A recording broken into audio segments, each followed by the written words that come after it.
Hello everyone. L&T का JET post लेके बहुत सारा कमेंट्स आया है कि बहुत सारा क्वेरीज आया है। पूरा क्वेरीज हम इस वीडियो में डिस्कस करेंगे। बहुत कोई थोड़ा ज़्यादा टेंशन ले रहा है, कुछ कुछ थोड़ा थोड़ा के लिए टेंशन कर रहा है कि इससे क्या होगा उससे क्या होगा। तो सारा कुछ मैं इस वीडियो में डिस्कस करूंगा। अगर आप ये वीडियो देख लेते हैं पूरा, तो आपको एल&टी के जेईटी पोस्ट के बारे में जितना भी क्वेरीज हो सकते हैं एवरीथिंग आपको अंडरस्टैंडिंग आ जाएगी। तो वीडियो थोड़ा लंबा हो सकता है क्योंकि क्वेरीज भी बहुत ज़्यादा है, लेकिन पूरा देखोगे तो आपका टोटल क्वेरी क्लियर हो जाएगा। तो सबसे पहले हम बात करेंगे यहाँ पैकेज कितना है। तो एल&टी जीईटी का जो पैकेज है वो तो मैं एग्जैक्टली आपको नहीं बता सकता क्योंकि कुछ कॉन्फिडेंशियल रहता है, लेकिन आप मान सकते हो लगभग 5 to 7 LPA आपको देखने को मिलेगा पैकेज जो है। दूसरा क्वेश्चन है इंटरव्यू क्वेश्चन क्या क्या पूछा जाता है। तो इंटरव्यू में मान लो ब्रांच टू ब्रांच डिपेंड करते हो ऑब्वियसली। तो आप बेसिक एक समझ लो। आपको पहले तो नॉर्मल क्वेश्चन पूछा जाएगा, tell me something about yourself, जो कि नॉर्मली पूछा जाता है। एंड टेक्निकल क्या पूछा जाएगा। टेक्निकली आप जो 4 साल बीटेक कर रहे हो, बीटेक में जो 4 साल आप पढ़ते हो, गेट ओरिएंटेड भी जो भी पढ़ते हो, मतलब टेक्निकल कोड टेक्निकल जो होता है, ठीक है। तो उससे ही आपको क्वेश्चन पूछा जाएगा। अगर आपका कंप्यूटर साइंस है तो उससे क्वेश्चन पूछा जाएगा, अगर आपका इलेक्ट्रिकल है तो इलेक्ट्रिकल रिलेटेड क्वेश्चन पूछा जाएगा। ये भी हो सकता है कि आपको इंटरव्यू का शुरुआत में ही पूछते कि आपका फेवरेट सब्जेक्ट क्या है, आप 2-3 सब्जेक्ट का नाम बताएं, एंड आपको वहां से ही क्वेश्चन पूछ सकता है, ठीक है। तो ये तो हो गया एक पार्ट इंटरव्यू में, इससे भी क्वेश्चन पूछता है जो भी आप पढ़े हो। दूसरा क्या चीज से पढ़ता है, final year project. Every student क्या करता है, अपना फाइनल ईयर में एक प्रोजेक्ट करता है जो कि फाइनल ईयर प्रोजेक्ट बोलते हैं। तो उस प्रोजेक्ट के रिलेटेड, तो उस प्रोजेक्ट से कुछ क्वेश्चन क्वेश्चन पूछा जाएगा, थोड़ा डेप्थ में पूछा जाएगा, क्योंकि आप फाइनल ईयर प्रोजेक्ट करते हो एंड कंपनी में एंटर करने के बाद आपको बिग बिग प्रोजेक्ट हैंडल करना पड़ेगा इन फ्यूचर। तो वो ये देखता है कि आप अपना जो फाइनल ईयर प्रोजेक्ट है जो फोर्थ ईयर में आप करते हो, वो आप कितना डेडिकेशन के साथ किए हो एंड उसका कितना नॉलेज आपके अंदर है। तो वो इन डेप्थ पूछेगा। जो भी आप बताओगे कि मेरा फाइनल ईयर प्रोजेक्ट क्या है, ठीक है, जो कर रहे हो आप वो बताओगे, तो उससे रिलेटेड आप क्वेश्चन पूछेगा। तो मेक श्योर जो भी फाइनल ईयर प्रोजेक्ट आप कर रहे हो उसका हर एक चीज का नॉलेज आपके पास हो। तो फाइनल ईयर प्रोजेक्ट हो गया, बीटेक में जो आप पढ़े हो वो हो गया। और एक चीज से पूछता है वो है वोकेशनल ट्रेनिंग। क्या होता है कि बीटेक में क्या होता है, हम लोग थर्ड ईयर या फोर्थ ईयर या वो कोई सेकेंड ईयर इंटर्नशिप या फिर वोकेशनल ट्रेनिंग करने जाते हैं, कोई इंस्टीट्यूशन में कोई कंपनी में, ठीक है। तो उससे रिलेटेड भी आपको क्वेश्चन पूछा जाएगा। एंड क्वेश्चन जो होता है वो क्या होता है, वो लोग इन डेप्थ पूछता है, ठीक है। मान लो आपको कोई क्वेश्चन पूछा गया, आप उसका आंसर किए, तो वो वहां पे एक व्हाई लगा देगा, ठीक है। मतलब और डेप्थ में जाएगा, क्वेश्चन का डेप्थ में और जाएगा, वो ये चेक करेगा कि आपका इन डेप्थ नॉलेज कितना है। तो इंटरव्यू का क्वेश्चन लगभग ऐसा ही रहता है। तीसरा क्वेरी से role of different branches. Role of different branches, मान लो कोई सीएससी का बंदा है या फिर ईसी का है या फिर इलेक्ट्रिकल का है, मैकेनिकल का है, सबको सेम रोल ऑब्वियसली नहीं मिलता। रोल इन द सेंस, आपको मान लो प्रोजेक्ट डिफरेंट डिफरेंट असाइन किया जाता है, लेकिन जो रोल होता है वो आपका ब्रांच रिलेटेड ही होगा। ऐसा नहीं है कि कोई सिविल का स्टूडेंट गया तो उसको बैठा के कोडिंग करवा रहा है, या फिर कोई कंप्यूटर साइंस का आया तो उसको बैठ के सिविल का ड्राइंग करवा रहा है। ऐसा नहीं होता है, आपका ब्रांच रिलेटेड ही वर्क रहता है यहाँ पे, क्योंकि एल&टी बहुत बड़ा कंपनी, यहाँ पे डिफरेंट डिफरेंट काम का स्कोप भी है। तो आपका फील्ड रिलेटेड काम ही आपको नॉर्मली दिया जाता है। तो इस बात से आप निश्चिंत रह सकते हैं। तो नेक्स्ट क्वेरीज है बॉन्ड की। तो बॉन्ड एक्चुअली क्या होता है, जब आप कंपनी लीव करना चाहते हो, वहां पे कंपनी बोलते हैं ठीक है, मैं आपको लीव करने दूंगा, लेकिन आपको 1 महीना या फिर 3 महीना मेरा कंपनी में पहले से बोलना होगा कि हाँ मैं 1 महीना या 3 महीना बाद लीव लूंगा। आप इंस्टेंटली नहीं ले सकते हो। अगर आप इंस्टेंटली जाना छोड़ दोगे कंपनी में, तो कंपनी क्या करते हैं, आपको ब्लैक लिस्टेड कर देता है। एंड सेकेंड टाइम अगर आप सेम कंपनी में अप्लाई नहीं कर सकते, वो लोग आपको रिक्रूट नहीं करेगा। तो ये होता है बॉन्ड का फंडा। तो एल&टी का भी यहाँ पे एक बॉन्ड का रहता है जीईटी पीरियड में, यानी जब आप ज्वाइनिंग करते हो वहां से लेकर 11 महीने तक, वहां पे एक बॉन्ड रहता है 1 महीने की। पहले से बोलना होता है कि मैं 1 महीना बाद लीव करूंगा, एंड आपको एक बेसिक अमाउंट जो भी आपका सैलरी होता है उसका बेसिक अमाउंट पे करना होता है, देन आप आराम से निकल सकते हो। बहुत कोई क्या करता है, उस मतलब नोटिस पीरियड को कवर करके निकलता है, ठीक है। एंड बहुत कोई क्या करता है, ऐसे नहीं जाना है तो नहीं जाता है। बहुत कोई ये बहुत किसी का ये सियोरिटी रहता है कि मैं अगर एल&टी को छोड़ के जा रहा हूँ या फिर कोई भी कंपनी हो, मैं उसको छोड़ के जा रहा हूँ, मैं दूसरा रिटर्न बैक नहीं करूंगी इस कंपनी में। तो वो लोग क्या करते हैं, सिंपली चला जाता है। तो उन लोगों को कंपनी ब्लैक लिस्ट कर देता है कि हाँ इसको मैं और रिक्रूट नहीं करूंगा फ्यूचर में, ठीक है।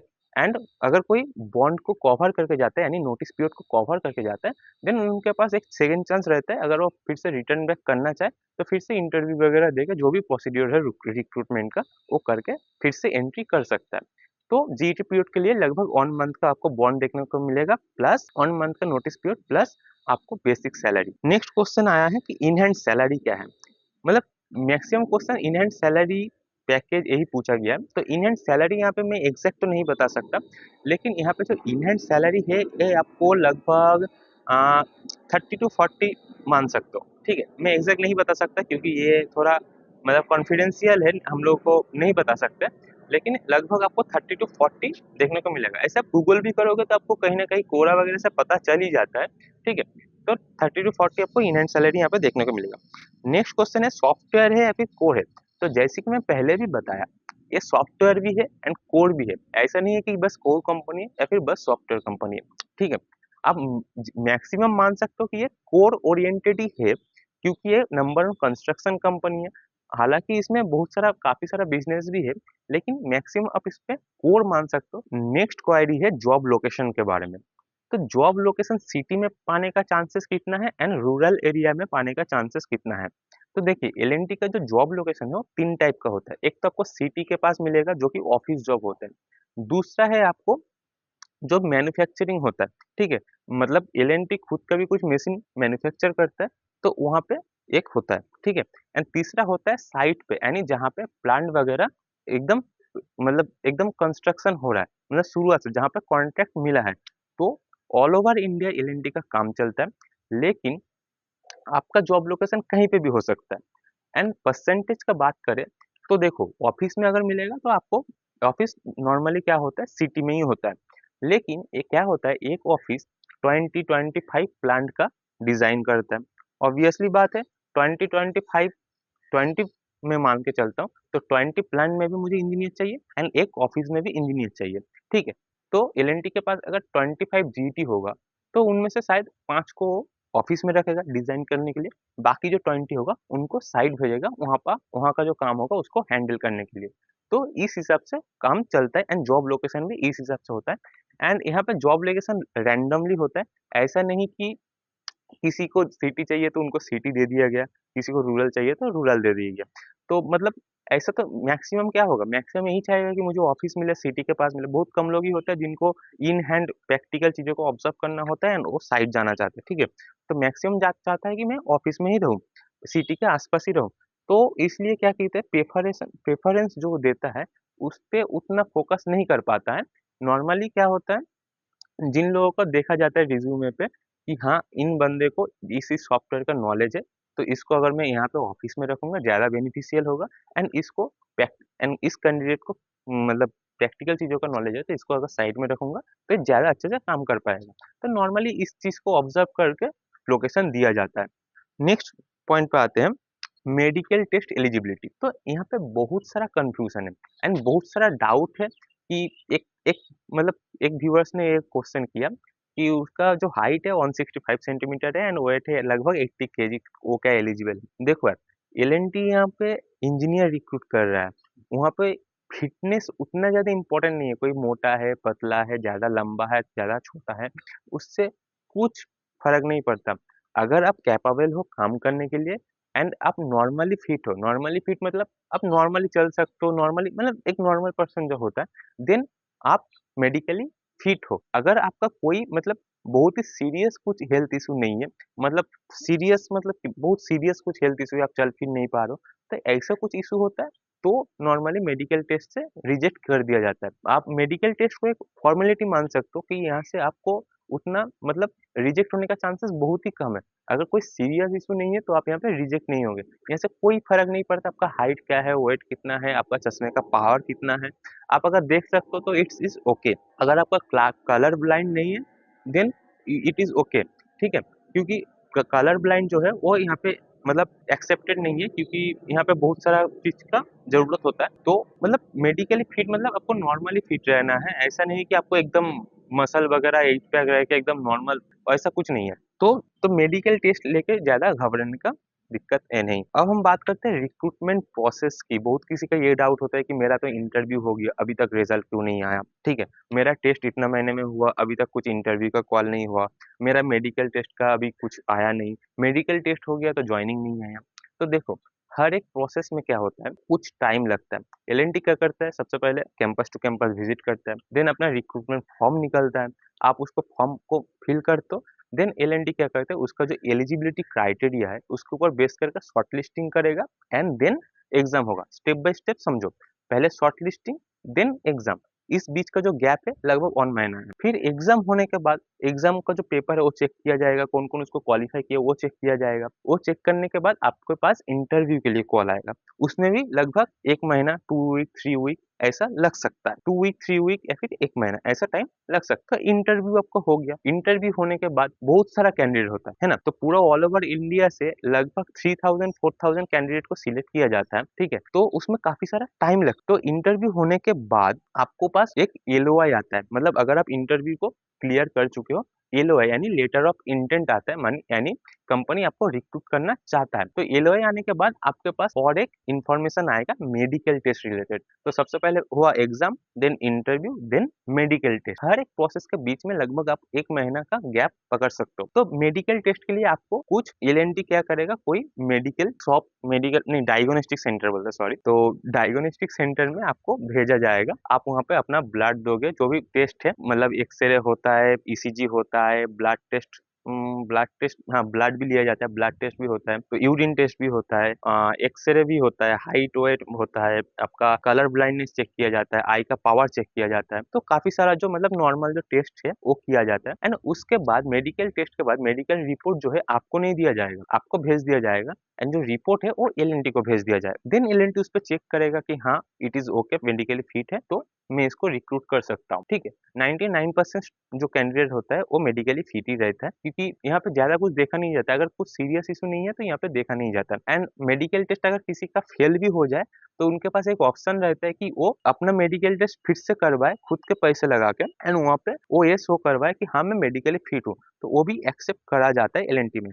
पहला वाला जो मेडिकल टेस्ट होता है वो कंपनी प्रोवाइड करता है। अगर वहाँ पे 99% का क्वालिफाई भी हो जाता है, लेकिन बाई चांस अगर आपका क्वालिफाई नहीं होता है, देन आपके पास ये अपॉर्चुनिटी रहता है कि आप खुद से अपना टेस्ट करवाओ कहीं पे कोई क्वालिफाइड डॉक्टर से या कहीं भी, मतलब मेडिकल डायग्नोस्टिक सेंटर से, एंड वहाँ पे आप ये शो करवाओ कि आप मेडिकली फिट हो, तो यहाँ पे कोई इशू नहीं होता। तो मेडिकली फिट होने के बाद आपके पास क्या आता है, ऑफर लेटर। एंड इसका जो गैप है ये काफी ज्यादा हो सकता है, एंड बहुत किसी कॉलेजेस के लिए, बहुत सारा कैंडिडेट्स के लिए 1 महीना 2 महीना भी हो सकता है। तो लगभग आपको जुलाई में नॉर्मली जीईटी का रिक्रूटमेंट का जो है वो ऑफर लेटर दिया जाता है जुलाई जून में, एंड ओरिएंटेशन जुलाई का फर्स्ट वीक में हो जाता है। ठीक है, ओरिएंटेशन मतलब आपका जब जो ऑफर लेटर आया उसके बाद एक प्रोग्राम किया जाता है, सारा जीईटीज को बुलाया जाता है मुंबई में या चेन्नई में। चेन्नई में क्या है कि चेन्नई एंड मुंबई में उसका हेड क्वार्टर्स है, तो वहाँ पे बुलाया जाता है, वहाँ पे गैदरिंग करके मतलब कंपनी के बारे में बताया जाता है, कुछ इवेंट वगैरह रहता है, एंड अच्छा अच्छा होटल में रखा जाता है, 5 स्टार ऑलमोस्ट। तो वहाँ पे एक अच्छा इन्वायरमेंट क्रिएट किया जाता है कि वेलकम, एक्चुअली वेलकम किट दिया जाता है। तो ये है पूरा प्रोसीड्योर। सबसे पहले होगा shortlisting, then exam, then interview, then medical test, LOI, offer letter. ये सारा प्रोसेस के बीच में थोड़ा थोड़ा 1 महीना 2 महीने का गैप रहता है, तो इसका बीच में आपको पैनिक होने का कोई जरूरत नहीं है। एल&टी अपना काम कर रहा है, आपको बस वेट करना है कि हाँ मैंने मेरा एग्जाम दे दिया या फिर मैंने मेरा मेडिकल टेस्ट दे दिया, दैट इज ओके, वेट करो आ जाएगा। एंड फिर भी ज्यादा अगर आपको टेंशन हो रहा है, यार मैंने तो मेडिकल टेस्ट दे दिया था अभी तक क्यों नहीं आया, आपके पास किसी का तो कांटेक्ट होगा, कॉलेज का जो टीपीओ होता है, मतलब जो ट्रेनिंग एंड प्लेसमेंट सेल होता है, जो भी मतलब कंपनी को ला रहा है, उनसे आप बात करो कि हाँ कब आएगा, है ना। तो ऐसा इशू नॉर्मली नहीं होता है, लेकिन बहुत से कोई कमेंट किया है तो मैं मान के चलता हूँ कि हो रहा है, तो हो रहा है तो आप अपना कॉलेज से कांटेक्ट कर सकते हो, वो लोग कंपनी से फर्दर कांटेक्ट कर, जो भी रिक्रूट पर्सन है कंपनी का वो बात कर लेगा, एंड बात कर लेगा तो आपका इशू क्लियर हो जाएगा। तो आई होप इस वीडियो में आपको सारा क्वायरीज क्लियर हो चुका होगा। हाँ, और एक चीज यहाँ पे कुछ age limit and diploma and कुछ ईयर गैप लेके भी कुछ कमेंट्स था। तो देखो एलएनटी जो है ईयर गैप को अलाउ नहीं करता है। कौन सा ईयर गैप को अलाउ नहीं करता है? बीटेक करो, 4 साल का बीटेक है, यहाँ पे अगर कोई मतलब बैक लग गया या फिर कोई 4 साल की जगह 5 साल लगा दिया बीटेक करने में, तो यहाँ पे वो एलएनटी अलाउ नहीं करेगा। दूसरा चीज ये है कि यहाँ पे डिप्लोमा एलिजिबल है। बहुत किसी का ये डाउट होता है कि डिप्लोमा एलिजिबल होता है कि नहीं, तो यहाँ पे डिप्लोमा भी एलिजिबल है। एंड ईयर गैप और एक चीज, हाँ, परसेंटेज। यहाँ पे नॉर्मली क्या होता है कि मेरा जो रिक्रूटमेंट हुआ था जब, वहाँ पे क्वालिफिकेशन में मतलब एलिजिबिलिटी क्राइटेरिया में ये क्राइटेरिया रखा गया था कि 80% होना चाहिए एचएस में एंड 10th में। तो ये कुछ कुछ फैक्टर रखा जाता है। एंड आपका बीटेक में भी मतलब ओवरऑल 60% का अबव होना चाहिए। 60-65 मुझे ठीक से याद नहीं है, मतलब एक क्राइटेरिया रहता है कि इतना से ज्यादा होना चाहिए। और एक क्राइटेरिया रखा गया था कि आपका कोई भी एक्टिव बैकलॉग नहीं होना चाहिए। Active backlog in the sense कि आपको मान लो फर्स्ट ईयर में कोई भी आप सब्जेक्ट में फेल कर गए थे एंड फोर्थ ईयर में आप यहाँ पे एग्जाम दे रहे हो, अगर आपका फर्स्ट ईयर में जो भी बैक है, अगर आप उसके बाद सेकंड ईयर में थर्ड ईयर में क्लियर कर चुके हो, देन कोई इशू नहीं है।